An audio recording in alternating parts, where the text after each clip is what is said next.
And yet we find out this is not quite the case. In Book 3, which I hope you will look at with some care, he shows surprising flexibility about the forms of government that may be appropriate to different physical and different climates and different topographies and so on. In the chapter on democracy, he remarks even, were there a people of gods, it would govern itself democratically. And then he adds, so perfect a government is not suited to men. So he is skeptical about the possibility of a direct democracy. And by that he means a democracy not only where the people legislate, create law, but where they are in charge also with the administration of law as well, the execution or enforcement of the law. He is very skeptical about that kind of democracies. Again, democracies are only possible under very, very special, unique circumstances. Otherwise, aristocracy, monarchy, some kind of even mixed government is possible or even desirable. He insists on the separation of powers for much the same reasons that one finds in Locke. The people who make the law should not be charged with responsible for executing and enforcing them. And throughout this part of the book, Rousseau seems to be in dialogue with an unnamed rival whom he sometimes simply refers to as a famous author. That author is, of course, Montesquieu, the author of The Spirit of the Laws that came out in 1755. And Montesquieu was, of course, famous for arguing that different forms of government must be tailored to different climates, different geographies, different circumstances. In many ways, in Book 3, Rousseau seems to indicate or to introduce a very almost un-Rousseauian emphasis on prudence, moderation, flexibility that seems at odds with the dogmatic claims of the first two books with its emphasis upon the absolute inviolability of sovereignty. But most important for Rousseau, it is important that legislative authority in whatever kind of constitution and under whatever kind of government, that legislative authority is always held by the people in their collective capacity. This is why in a very powerful chapter, Book 3, Chapter 15, Rousseau rejects altogether the legitimacy of representative government. That passage or that chapter could be taken already as a kind of repudiation, not just of Locke's theory of the representative, but also, 20 years or so before the fact, of the Federalist argument for representation. Sovereignty, he says, can never be delegated. Sovereignty can never be represented. It can only be expressed. The general will can never be delegated to someone else. If you do that, if you delegate the authority for making law, you are, he wants to say, on the first step down the road to tyranny, because you give someone else, some partial body or association, the power to make law over you. The lawmaking function can only legitimately be held by the people themselves. I'm going to skip over a bunch of stuff that has to do, very interestingly, I hope you can discuss it in your sections perhaps, with Rousseau's account of the legislator, the extraordinary individual who was responsible at the beginnings of regimes for shaping for molding a people and for, as it were, giving the general will a kind of shape and distinctive direction. And I'm also going to skip, for our purposes, the very interesting discussion of civil theology, which occupies the theme of the very last chapter of the book, Book 4, Chapter 8, where Rousseau talks about the way in which a civil religion must be tailored to bring about love and obedience to the general will.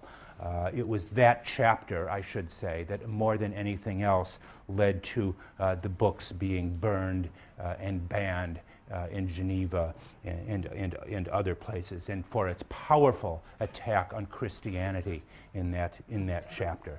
I'm going to pass over that for the time being to look at the legacies of Rousseau and to talk about what, and I just deliberately use that word in the plural, the legacies of Rousseau, because there is virtually no part of modern life, political, cultural, intellectual, moral, that does not in some sense bear the stamp or fingerprints of Jean-Jacques Rousseau. Rousseau's description of the legislator as a kind of political founder, creating a people, was for many, in many ways, closely connected with the French Revolution, and particularly the claim of the revolutionaries to create a new nation, a new people, a new sovereign, a new popular sovereign in France. Consider the following words of the famous revolutionary Robespierre in his Hommage à Rousseau, written in 1791. "Divine man," this is Robespierre, "divine man, you taught me to know myself. While I was still young, you made me appreciate the dignity of my nature and reflect upon the great principles of the social order. The old edifice is crumbling, the portico of the new edifice is rising up upon its ruins, and thanks to you, I have brought my stone to it. Receive my homage, as weak as it is, it must please you. I wish to follow your venerable footsteps, happy if in the perilous career that an unprecedented revolution just opened up before us, I remain constantly faithful to the inspirations that I found in your text." There can be no, people might tell you that the writings of Rousseau had no influence on the French Revolution, that the French Revolution was brought about by bread crises and economic problems and so on. It's absolute baloney. The writings of Rousseau had this powerful influence on the idea of creating a new people and a new nation. And yet, despite what appears to be a utopian and impractical in his politics, again, Rousseau had a profound influence on the politics of his era. He was approached during his lifetime to write constitutions for Poland and for Corsica. And of course, that was the island where a generation later a man named Napoleon Bonaparte was born, who attempted to, you might say, in some way extend Rousseau's teaching, not just to France, but to all of Europe at the point of a gun, to bring democracy to all of Europe at the point of a gun. Does that sound familiar at all in any way related to events going on now, where we have a new kind of Bonapartism, perhaps? In many ways, although Rousseau's attack on representative government would seem to put him strongly at odds with the American Constitution, his glorification of the rural republic based on equality, moral simplicity, skepticism of commerce and luxury, this was to be re-echoed in the writings of Jefferson, with his ideal of a nation of small yeoman farmers, and certainly any reader of Tocqueville's depiction and celebration of the independent townships of New England.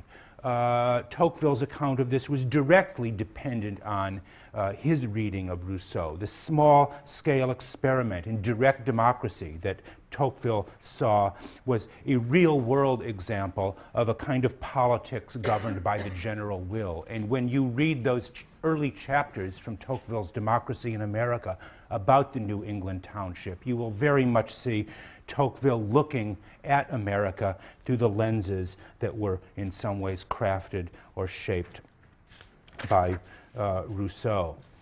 And that influence was palpable on a whole host of later 19th century writers, like Tolstoy, for instance, whose celebration of Russian peasant life was inspired by Rousseau. And through Tolstoy, Rousseau influenced the establishment of the Israeli kibbutz movement that was also founded by Russian Jews who had been influenced by Tolstoy. So you have a sort of self-reinforcing cycle of influence. These, you might say, small, rural, socialistic experiments in communal living exhibit the same kind of equality, self-government, devotion to the common good that Rousseau helped people imagine might be possible.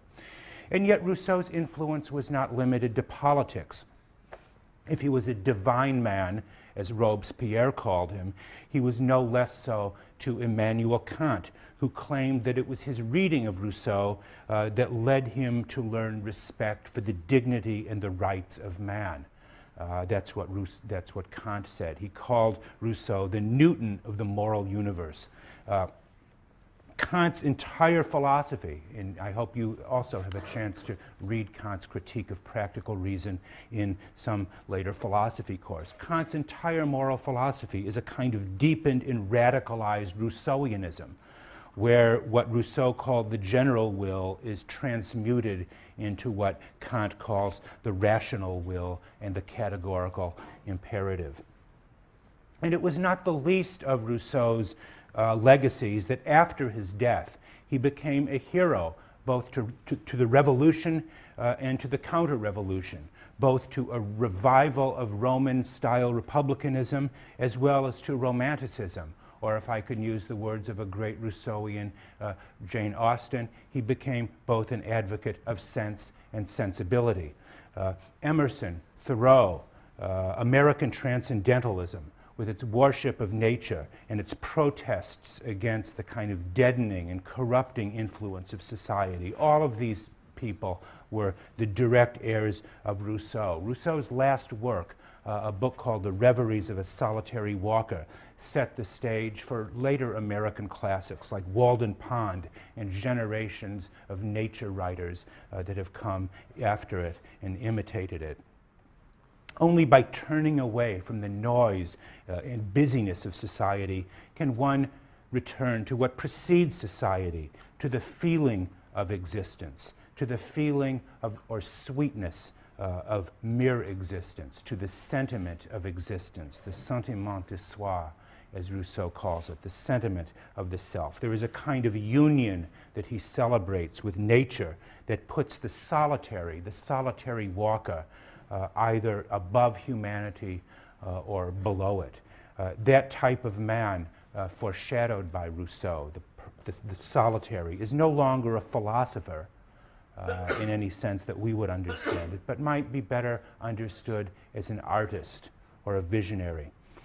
He can claim a privileged place in society because such a person regards him or herself as the conscience of that society.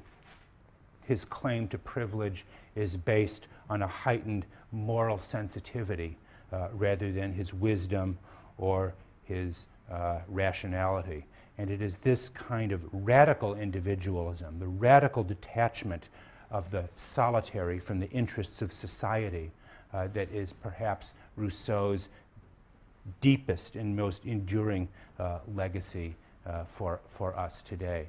So on that note, I wish you a good break. I hope you have a lot of turkey to eat and you come back well rested, and most importantly, we come back with a win over that evil empire to our north. Thank you very much.